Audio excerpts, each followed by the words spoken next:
Laisser béante une plaie qui mettra du temps à guérir. Mais le malaise amérindien concerne tout particulièrement les églises, tant il est vrai qu'évangélisation et colonisation ont souvent été menées de pair. 500 ans de malentendus laissent des traces. Une équipe de Second Regard a voulu réfléchir sur cette crise et a réuni dans un même cercle Mohawks, Blancs, responsables d'églises catholiques et protestants. Où étaient les églises pendant la crise? Qu'ont-elles fait? Et que feront-elles pour amener les partis à se réconcilier?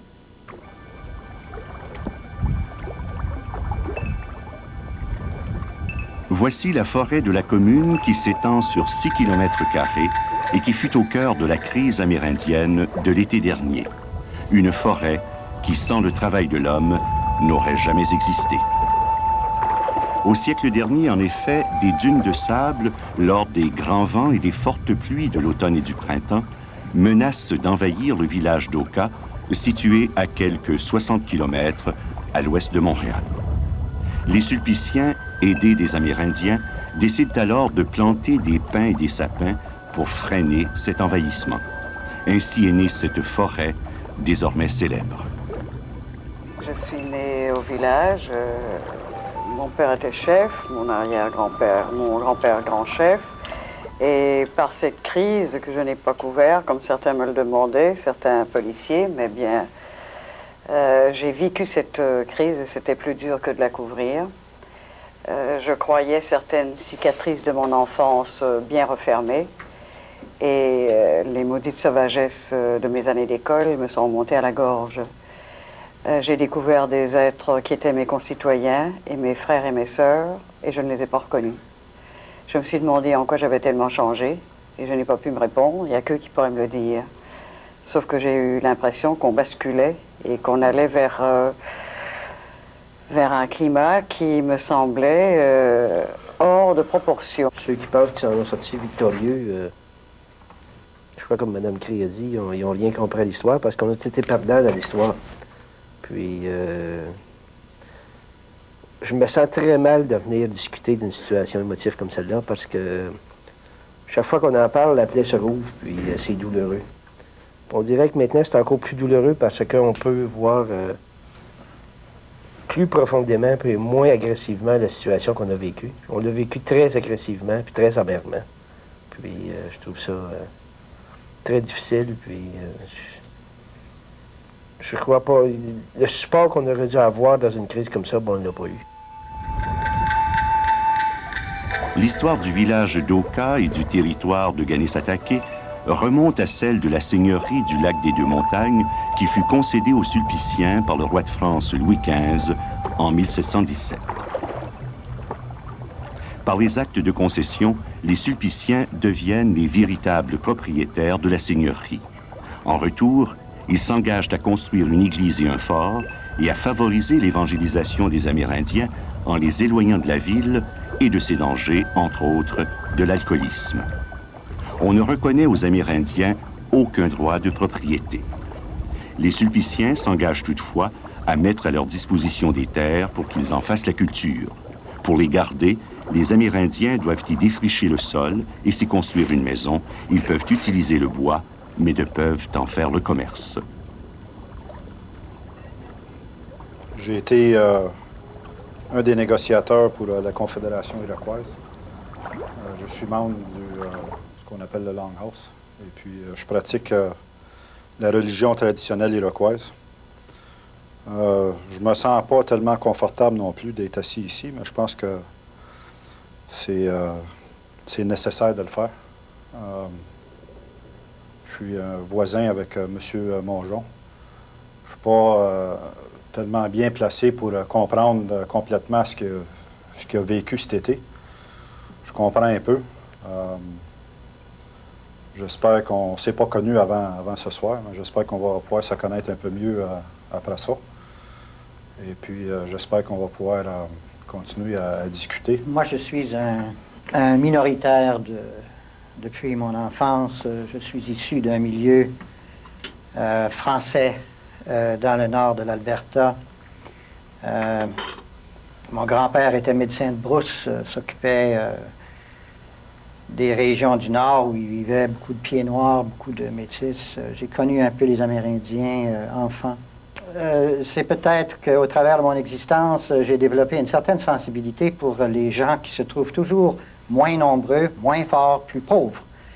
Et il y a 5 ans de ça, je me promenais dans la région d'Oka et j'ai vu une belle maison qui était en vente. Et ce qui m'a attiré à Oka, c'est pas les Mohawks ou la population d'Oka, c'est la beauté absolument extraordinaire de cet endroit. Aujourd'hui, on retrouve 2 églises sur le territoire dit d'Oka. Une église catholique qui dessert quelques 4000 Blancs et une centaine d'Amérindiens, et une église protestante de l'Église unie desservant une 40aine de familles. La partie du territoire Mohawk de Kanesatake, située en haut de la côte, comme on dit, compte quelques 1300 Amérindiens. On y retrouve une petite communauté protestante pentecôtiste et une communauté spirituelle amérindienne relevant du Longhouse. Une des choses qui m'est restée à travers beaucoup de choses, c'est la profondeur, c'est la force, c'est la paix, et c'est pas des slogans, des chefs spirituels avec qui on a fait route. Moi, depuis quelques années, je m'intéresse, c'est peut-être pas bien dit, je m'intéresse à la spiritualité des Amérindiens.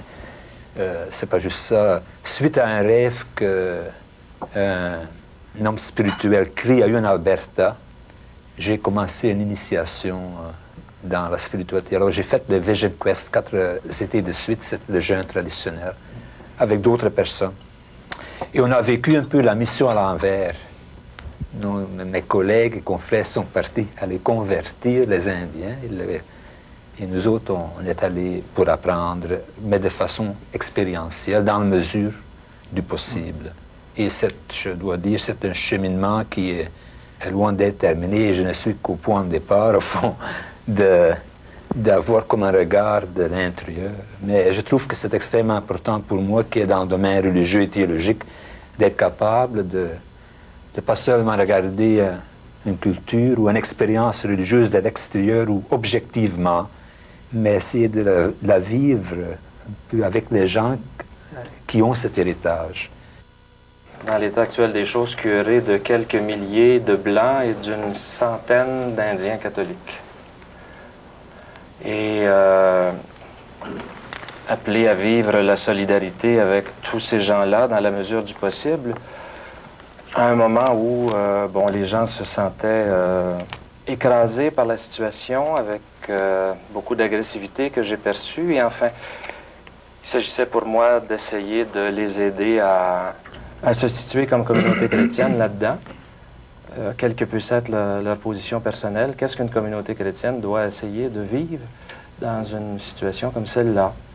Et commencer à préparer, mais je dirais de très longue main, justement les sentiers de réconciliation qui n'apparaissaient mais pas du tout évidents. Est-ce que je peux juste ajouter une dernière chose? C'est que contrairement à ceux qui ont dit leur malaise d'être ici, moi au contraire, je ne sens aucun malaise et je me dis qu'une des choses qui est ressortie le plus fortement pendant cette crise, c'est notre ignorance les uns des autres. Et je crois que ça n'est pas en prêchant à des foules que la connaissance des uns et des autres se fait, mais par groupe comme ça.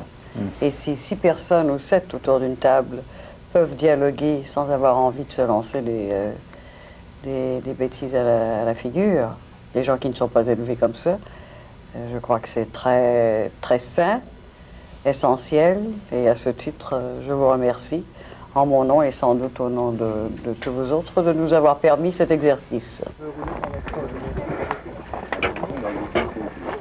Tout au long de la crise de l'été dernier, il fut parfois question, comme en toile de fond, de présence religieuse.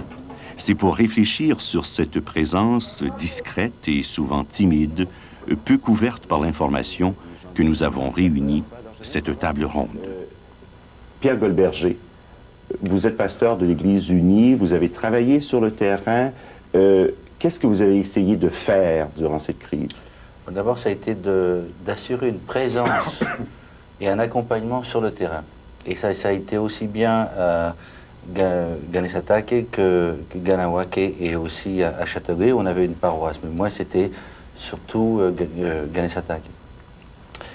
Et on a essayé d'être présent et d'être témoin de ce qui se passait et d'essayer au moins de faire un peu de vérité, parce qu'il y a eu un travail de distorsion phénoménal et de stéréotypage sur lequel on peut revenir ensuite. Cette présence s'est traduite par différentes choses, par l'acheminement de nourriture, aussi longtemps qu'on l'a pu. Ça s'est traduit par le déploiement d'un réseau d'observateurs qui étaient là aussi longtemps que possible, et en particulier jour et nuit, dans la mesure du possible. Ça a été des volontaires, c'était des gens qui sont venus des paroisses auxquelles on a fait appel, et qui étaient là pour voir qu'il n'y ait pas d'arrestation, d'enlèvement, qui ne soit pas noté. Il y a eu aussi certaines collectes de fonds qui ont été faites assez spontanément et qui ont été assez considérables dans certains cas. Il y a eu une présence pastorale constante au centre communautaire, difficilement négociée avec les militaires et la sécurité du Québec. Et nous avons aussi ouvert des locaux pour les Premières Nations lorsqu'ils sont arrivés au bout de leurs fonds ou de leur support logistique à Dorval, et une paroisse a fait place nette de ces activités et les a accueillis. Nous avons fait appel d'une façon répétée, si possible avec les partenaires écuméniques, catholiques notamment et anglicans, pour faire pression auprès des gouvernements pour négocier. Nous sommes arrivés à la conviction que les gouvernements ne voulaient pas négocier. Et lorsque nous avons essayé de faire sortir cela comme expérience, c'était un message qui n'a pas été reçu, qui a été occulté. Mais bon, il y a eu d'autres choses qui ont eu lieu, mais la question n'est pas tellement de faire étalage. Nous sommes d'abord rendus compte, une fois que tout ça est dit, que nous étions des ignorants en tant que personnes et en tant que chrétiens.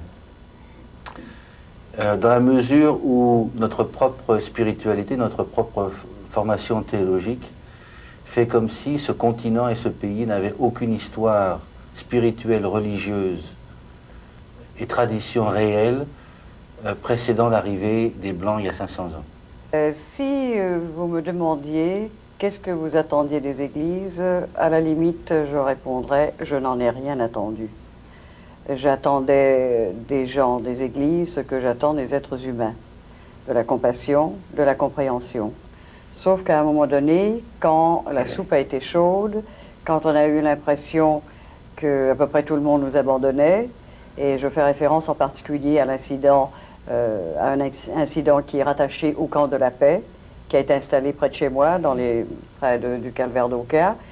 Il y avait des gens qui campaient là depuis plusieurs jours, qui n'avaient nul moyen de se laver, et je ne sais pas si tu le sais, mais rester une semaine crassée, même pour un Mohawk, que c'est un peu dur à prendre.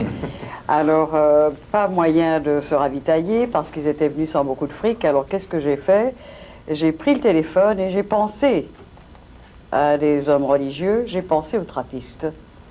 Et j'ai appelé à la trappe, et j'ai dit, voici, je suis votre voisine, nous aurions bien besoin de douche, s'il vous plaît, de nourriture. Qu'est-ce que vous pouvez faire pour nous?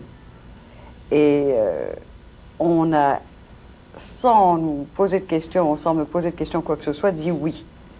On a décompté les œufs, le miel, tout ce qu'on pouvait donner, et on l'a fait. Et on a prêté, je ne sais trop si c'est la salle de lavage, je ne sais trop, pour que les gens puissent aller se laver. Et donc, ils n'ont pas demandé de compte, ils n'ont pas voulu voir s'ils aidaient plus un côté que l'autre. Ils ont dit, voici des gens qui sont dans le besoin, et ils l'ont fait. Et l'autre partie de la nourriture et des choses qui manquaient a été suppléée par des églises protestantes, l'Église unie et les autres. Monsieur Mongeon, quand vous faites référence aux Amérindiens qui semblent avoir eu le support des leaders spirituels, vous vous êtes senti seul. Est-ce qu'à ce moment-là, vous vous laissez entendre que vous auriez aimé avoir le support des églises ou... On n'aurait peut-être pas nécessairement de l'Église, mais on aurait aimé avoir un support de...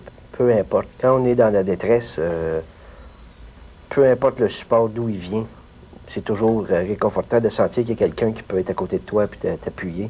Mais on s'est senti seul, puis on s'est senti brimé dans nos droits, puis dans notre vie.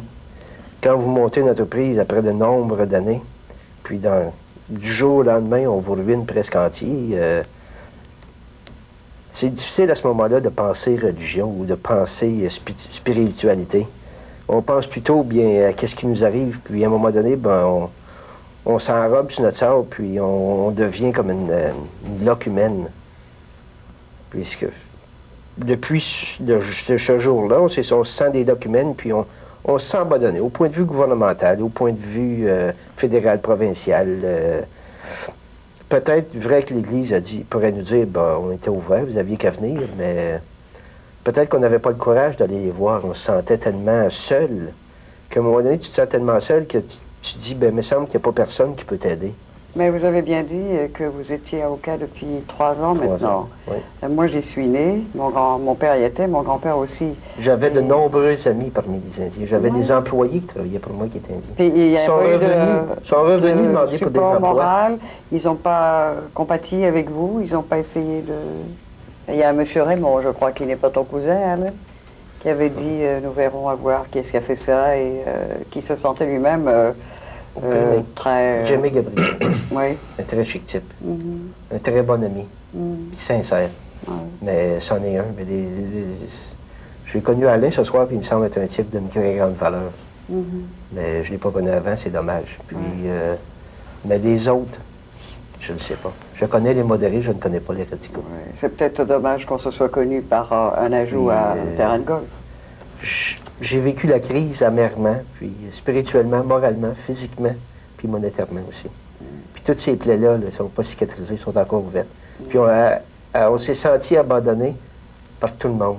Bien, quand j'ai dit tantôt, je me sentais un peu mal à l'aise. C'est surtout dans le cas de M. Mongeon, avec ce qui est arrivé chez eux, et puis chez d'autres personnes aussi. C'est pour ça que je suis un peu pas confortable d'être ici, mais comme j'ai dit tantôt, je pense que c'est nécessaire. En ce qui concerne M. Mongeon, on sentait qu'il n'y avait pas de support spirituel. Moi, je peux vous assurer que à tous les jours, quand on faisait nos cérémonies, on en faisait plusieurs par jour. Et puis quand on offrait le tabac au Créateur puis qu'on demandait la protection des gens, vous étiez inclus là-dedans. Peut-être pas par nom, parce qu'on ne se connaissait pas.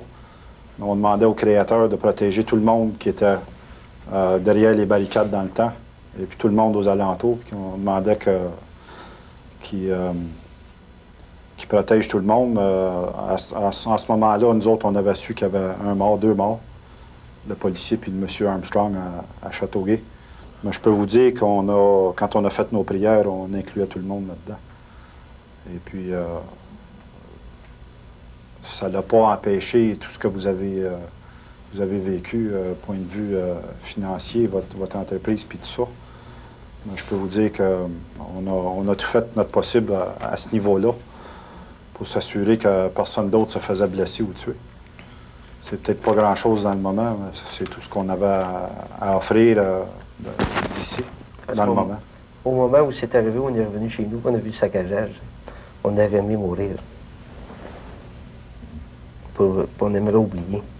J'aimerais être à 1000 pour oublier. Je donnerais une partie de ma vie pour retourner 5 ans en arrière pour ne pas avoir vécu ce que j'ai vécu. Je ferais pareil, juste pour retourner au 10 juillet. Pour pouvoir essayer encore une fois de raisonner avec les autres et d'essayer d'éviter ce qui s'est passé le 11. Je peux pas. Ce qu'on peut faire, c'est de... Moi, on peut pas oublier ce qui s'est passé. Puis je pense que ça sera une erreur d'oublier parce que il faut s'assurer que ça se répète jamais.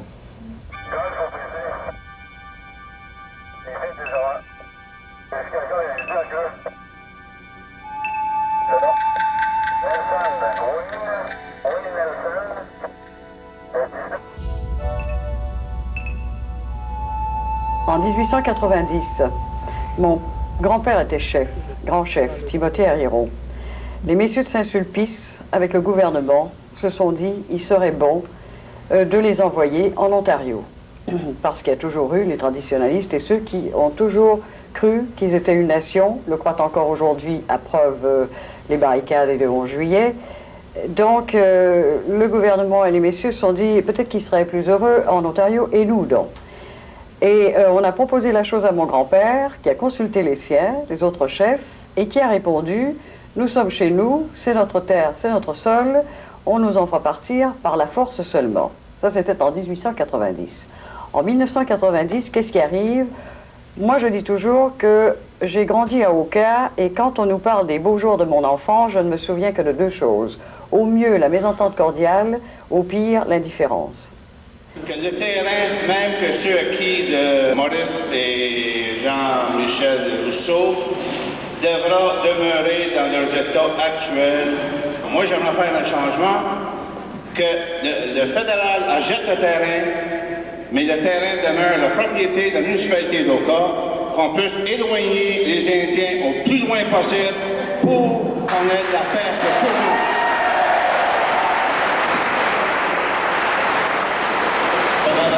Monsieur, parce que moi, je fais partie de la paroisse. Je suis exactement à l'autre bord des bains. Je veux pas que vous les poussiez dans une boîte.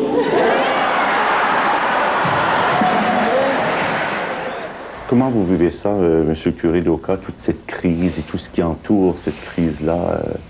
Bon, c'est évident que ça n'a pas été facile et que ce n'est toujours pas facile de se vouloir quelqu'un qui prêche la paix.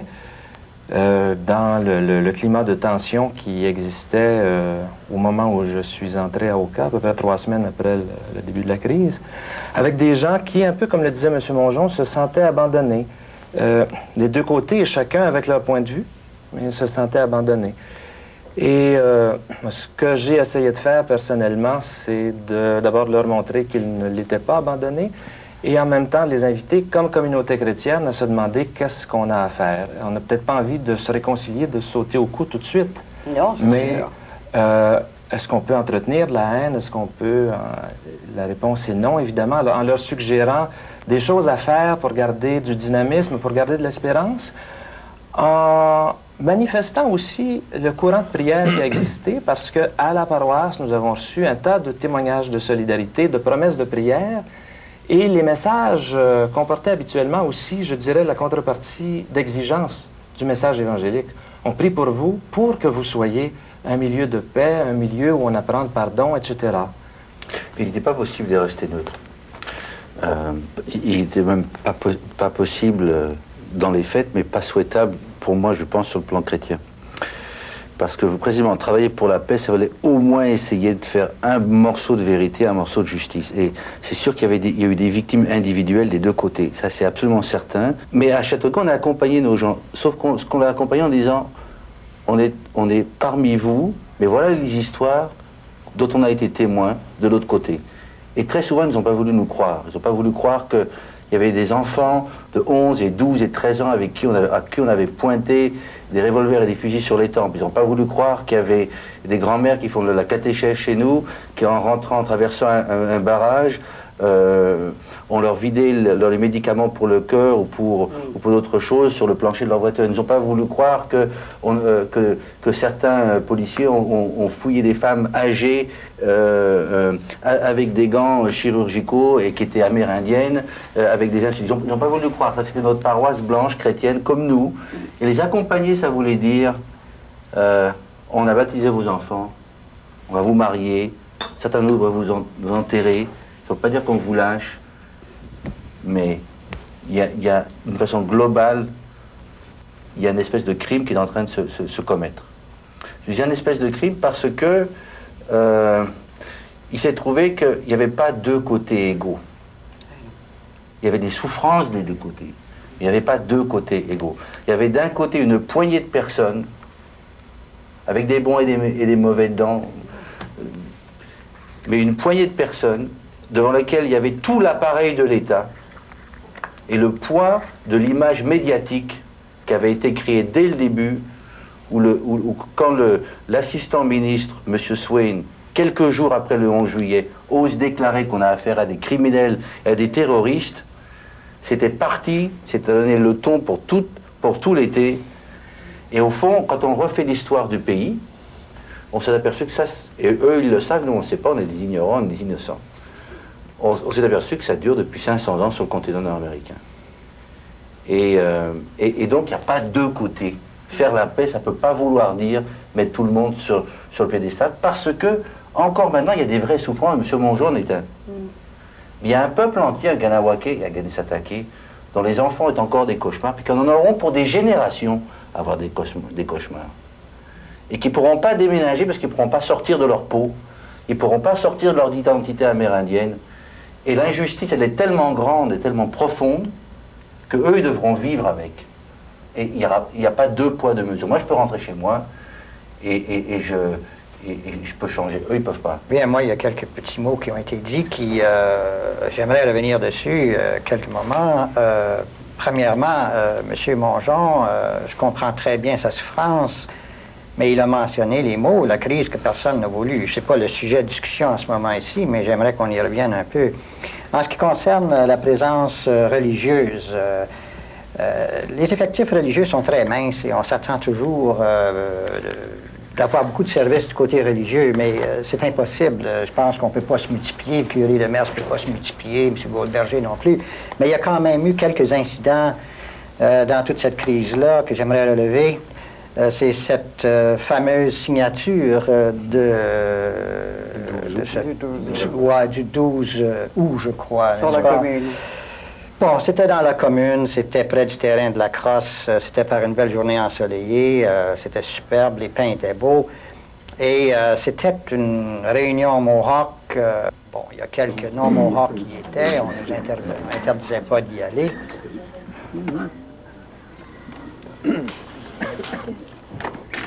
Les personnes ne voient jamais les choses de la même façon. Et ce que j'ai vu, j'ai eu du mal à le partager avec d'autres, car après cet événement, on discutait beaucoup d'un certain Mohawk qui avait une arme, et puis un ministre qui signait en présence d'une personne qui avait une arme.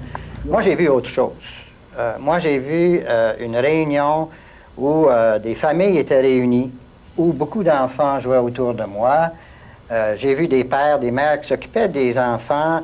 J'ai vu des gens qui étaient fiers. J'ai vu des gens qui se sentaient heureux d'avoir deux ministres et un juge qui viennent les voir sur leur territoire.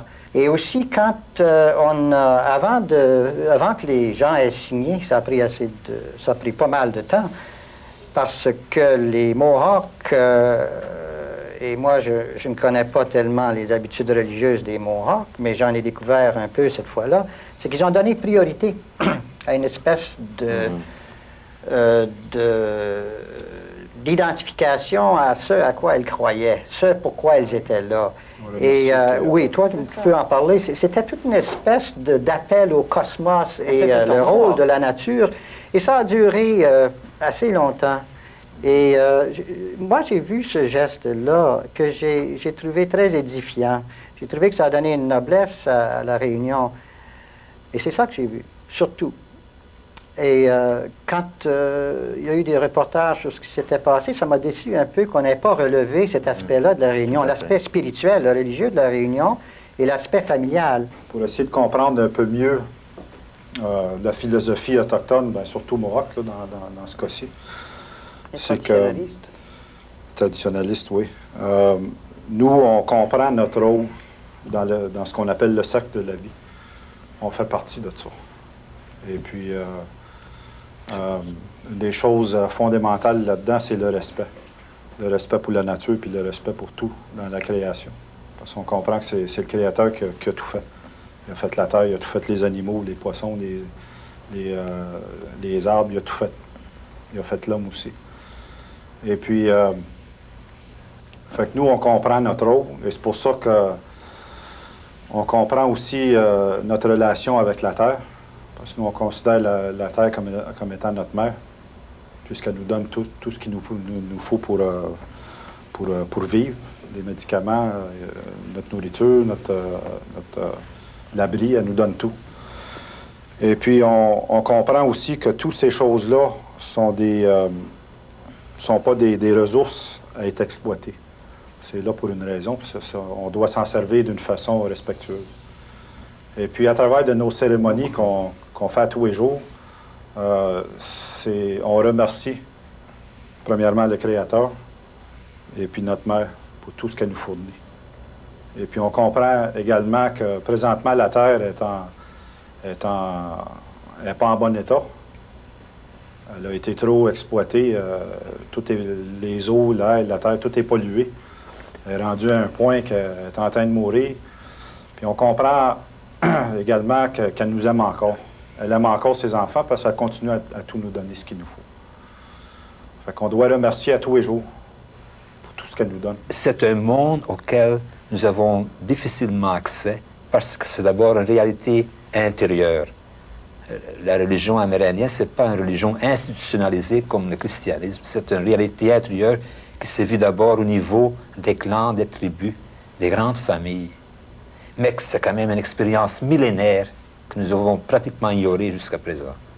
Et j'espère que l'occasion, la crise d'Oka va être une occasion pour les églises chrétiennes de prendre conscience de l'authenticité et de la validité de cette expérience religieuse. Et d'essayer de faire quelque chose pour que nous puissions comme établir un dialogue avec cette réalité. Au début, vous aviez sur un plateau, d'un côté, des gens qui voulaient faire l'extension d'un golf et construire des condos de luxe. De l'autre côté, vous aviez des gens, un peuple, qui avaient une relation spirituelle avec le territoire, par les jeux, la crosse, par leurs expériences de leurs grands-pères et de tous leurs antécédents, et aussi par un cimetière. Il y avait cette dimension spirituelle en partant. Donc, la guerre spirituelle, si on peut l'appeler comme ça, était gagnée d'avance par les Mohawks. Parce que si on prend la spiritualité comme étant le lien entre, je sais pas moi, l'esprit, l'âme, la morale, tout était du côté des Mohawks. Et c'est comme ça que je le voyais au début. Évidemment, au cours des événements, il y a eu des changements. Donc, quand M. Mongeon dit on était abandonné par tout ce qui était spirituel, il a 100% raison. Il n'y avait pas d'appui. On aurait pu, à travers le mouvement Paix et Justice, avec les Mohawks, aider les gens, mais c'était très difficile de faire ces liens-là parce que les gens se sentaient attaqués. Mais comment voulez-vous qu'une personne religieuse défende un groupe de gens qui, pour un golf, va déloger un groupe de personnes qui a une identité très profonde et très ancienne sur un territoire? Mais c'est une véritable crise spirituelle, à mon avis. Et je pense qu'on est dans une phase décisive actuellement. Ce qui est arrivé à Oka peut se répéter. On espère que ça ne se répétera pas proche de nous. Mais il ne faut pas oublier, ce n'est pas un cas isolé. Hein. Il y a les Inuits au Labrador, les Algonquins dans le parc de la Véranderie, les Témis, Ogami, Anishinaabe en Ontario, les Lubicon, les Cris, les Haïda, les Nisga'a. Ils ont tous été obligés, au fond, de choisir ce qu'on appelle un moyen extralégal pour se faire reconnaître, parce que la voie politique a été fermée depuis 1967. On a mis fin aux conférences constitutionnelles. Ce qui reste ouvert, c'est la voie juridique, aller en cours, mais ça coûte des millions. Alors, qu'est-ce qui reste? Finalement, les Indiens sont presque obligés de choisir le moyen que beaucoup d'autres peuples dans le tiers-monde choisissent également, pour moi faire reconnaître des droits. Et moi, j'espère que ça ne vit pas en violence.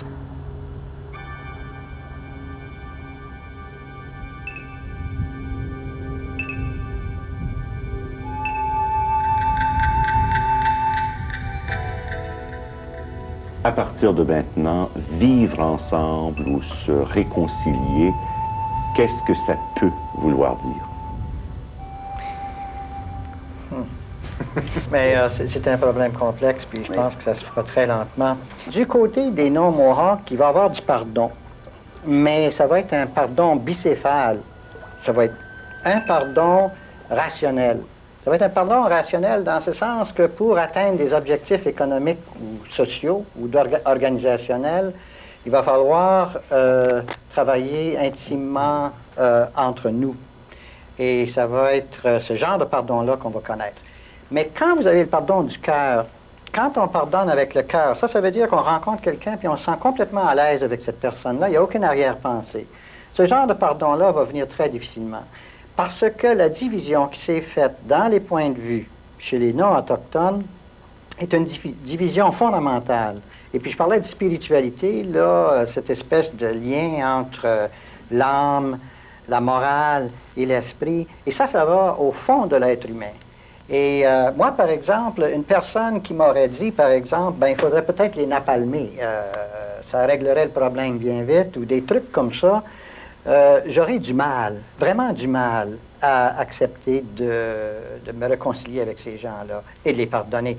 Par contre, j'ai connu des gens qui n'étaient pas du tout de mon opinion, mais où j'ai senti quand même un souci d'aller au fond des choses.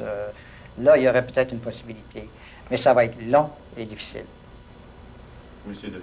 Ça va sûrement être long et difficile, mais je pense qu'il va falloir aussi avoir l'humilité d'accepter qu'on a besoin de tierces personnes pour le faire. Ça peut être un rôle de médiateur purement et simplement, ou simplement des gens qui aideraient les gens à sortir de leurs problèmes immédiats ou à sortir, je dirais, de leurs blessures pour vouloir aller plus loin. Je sens qu'on est encore assez replié et assez peut-être centré sur les blessures, sur les inquiétudes qui peuvent être d'ordre économique, comme vous le disiez, ou d'autres. Il me semble qu'on va avoir besoin que des gens qui ont été un peu plus extérieurs aux événements aident chacun à prendre le recul nécessaire pour vouloir faire un pas de plus. Parce que pour moi, réconciliation, c'est vouloir reconstruire, vouloir faire du neuf. Et il faut d'abord justement ce désir de le faire, pas simplement endurer ou, comme vous disiez, peut-être s'ajuster pour que ça aille pas si mal extérieurement, mais vouloir aller plus loin. Vivre côte à côte ne veut pas dire vivre ensemble. Si on parle de Ganesatake, qui est le lieu où je vis et que je connais, le mépris demeure. On en a des preuves tous les jours. Et quant aux nouveaux convertis, ils me font penser à ces collaborateurs qui, du jour au lendemain, se révélaient des résistants et portaient bien haut le drapeau tricolore. Je ne croyais pas possible, personnellement, d'avoir autant de haine en moi. Et ce nœud-là n'est pas défait. Et je veux garder la mémoire de ce qui est arrivé. C'est une arme à double tranchant. Ça peut être ne pas oublier, pour que jamais ça ne se répète, donc travailler en fonction d'eux. Mais ça peut aussi vouloir dire ne pas oublier ni les gens, ni les événements, ni rien de cela, et garder une mémoire douloureuse de la chose. Pour le moment, je suis incapable de répondre à cela. Tout ce que je peux dire, c'est que je ne peux parler qu'à ceux avec qui le dialogue est possible. Ben, disons que dans mon cas particulier, on va être obligé de pardonner.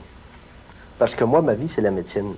Et pour faire une bonne médecine, on doit avoir un esprit calme, reposé, puis serein. Comme une personne du clergé doit bien comprendre ce qui se passe. Moi, je suis obligé, tant et aussi longtemps que le pardon ne va pas arriver, je ne pourrai pas m'exécuter comme médecin. Parce que la médecine, c'est ma vie, puis on doit avoir l'idée à ce qu'on en fait, puis être bien dans ce que l'on fait. Je suis obligé de pardonner, mais j'aimerais aussi que les autres me pardonnent aussi. Je suis prêt à pardonner, je suis prêt à faire le pas. Mais le pas n'est pas... je veux faire le pas. Ça va être long, pénible, ça va être ardu, mais je suis prêt. Erwin, qu'est-ce que ça peut vouloir dire, se réconcilier, vivre ensemble? Bien, premièrement, je pense que M. Mongeon est peut-être mieux placé que d'autres personnes dans notre région pour comprendre ce qu'il a subi pendant 79 jours cet été, c'est ce qu'on a subi pendant 500 ans, les Autochtones. Pour nous, c'est pas du nouveau, ça. Tous nos droits ont été violés, continuent à être violés. Nos femmes, nos enfants. Il y a des tribus qui n'existent même plus aujourd'hui, qui ont été complètement détruites. Fait que je pense que vous comprenez un peu ce qu'on a subi pendant 500 ans. Même avec tout ça, je pense que, premièrement, pour que la coexistence soit possible encore dans notre communauté, il faut pouvoir se pardonner, premièrement. Puis ça, j'ai pas pu le faire en restant là. J'ai pris 2 semaines, je suis allé ailleurs, puis j'ai passé 2 semaines à pratiquer des cérémonies, puis je me suis entouré de monde spirituel, puis je me suis complètement plongé dans cet aspect-là. Et puis je suis ressorti 2 semaines plus tard, puis il y a du monde avec qui j'avais des problèmes assez majeurs. Puis là, je pense que je serais dans une position de pouvoir les rencontrer aujourd'hui, puis leur donner la main, puis de commencer à reparler. Ceux qui sont prêts à le faire, bon, ça va aller bien. Il y en a sûrement qui ne sont pas prêts à le faire. En ce qui concerne des citoyens du village d'Oka, il y en a certains avec qui j'ai resté en contact pendant toute la crise. Et puis je pense qu'avec eux, je vais pouvoir renforcer ce petit cercle-là. Mais je pense que pour moi, ça va être là de mettre mes efforts en premier. De faire l'exemple avec ces personnes-là, puis au lieu d'en parler, de le faire. Puis d'agir avec eux, puis de recommencer à me tenir avec eux, puis de faire ma vie quotidienne avec eux. Je pense qu'en faisant ça, le cercle va agrandir. J'ai vu que dans certains villages indiens, quand il y a un grand conflit sérieux, à certains moments donné, les familles se séparent, vont sur leur terrain de chasse ou cherchent la solitude pour se refaire, et ça peut durer 1 semaine, 2 semaines, 3 semaines, et tout à coup, la communauté revient ensemble, et on dirait qu'ils ont retrouvé l'énergie spirituelle dont ils ont besoin pour continuer ensemble la vie. Évidemment, on ne peut pas diviser le Canada en 2 parties, dire les Blancs d'un côté pour quelques semaines et les Autochtones de l'autre côté. Mais il y a quelque chose de très profond dans ce processus autochtone. On a besoin de certainement de se replier sur soi-même, pas pour essayer d'oublier, mais pour retrouver les énergies dont nous avons besoin. Et je pense que nous avons tous des efforts à faire pour aller chercher au plus profond de nous quelles sont les forces vitales qui vont nous permettre de renouer la vie. Et je me rappelle toujours un ancien qui me disait, toi, là, si tu veux mieux comprendre ma spiritualité, retourne vers tes propres sources. Vous avez une spiritualité chrétienne extraordinaire, mais vous êtes en même pas consciente.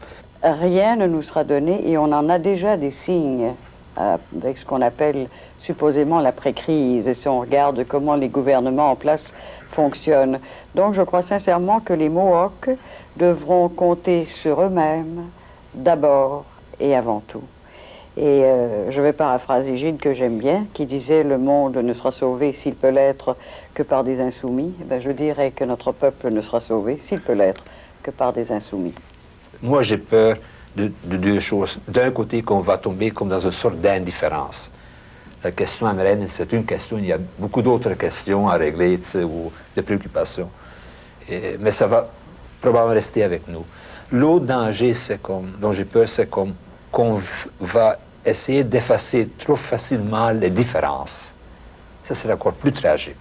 L'autre est toujours l'autre. Je pense que souvent, notre tendance, c'est d'en faire un semblable à nous. Et je pense que c'est de plus en plus nécessaire d'affirmer les différences culturelles au Canada. Et je suis convaincu qu'il n'y a pas de réconciliation possible si on efface ces différences. Il faut les accepter, les reconnaître, travailler avec ça. Et c'est une affaire, je pense, de longue date. Mais alors, vous n'avez pas, c'est pas ce qui est ressorti de vos propos tantôt. Quand vous avez parlé, c'est comme si vous disiez que... Non, mais tu sais, il y a ceux qui veulent tellement nous défendre. J'ai dit les modérés, je les connais, mais les radicaux, je les connais pas. Autant Mohawk qu'autant Blanc, je les connais pas. Je ne veux pas les connaître. Non, sauf que... Le 9 décembre prochain aura lieu à Rome la canonisation de Mère Marguerite Diouville.